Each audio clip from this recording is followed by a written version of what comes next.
Hey there, welcome back to our channel. In this video we'll be showing you how to check the open source libraries in Threads. If you're not familiar with Threads, it's a messaging app by Facebook that's designed for close friends and family. Now, you may be wondering why you would want to check the open source libraries in Threads.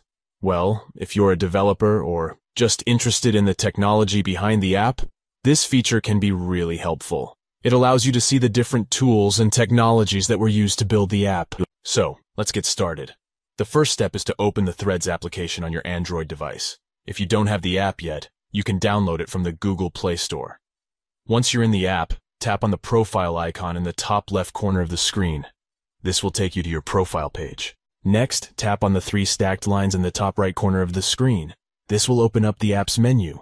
Scroll down until you see the About section with the little eye icon next to it. Tap on it. Now, you'll see the About Threads page. This page provides information about the app, such as the version number and the terms of service. But what we're interested in is the Open Source Libraries section. Scroll down until you see it. Here, you'll see a list of all the open source libraries that Threads is built on. These are the tools and technologies that were used to create the app's functionality. You can tap on each library to learn more about it and see its license. And that's it. It's that simple to check the open source libraries in Threads.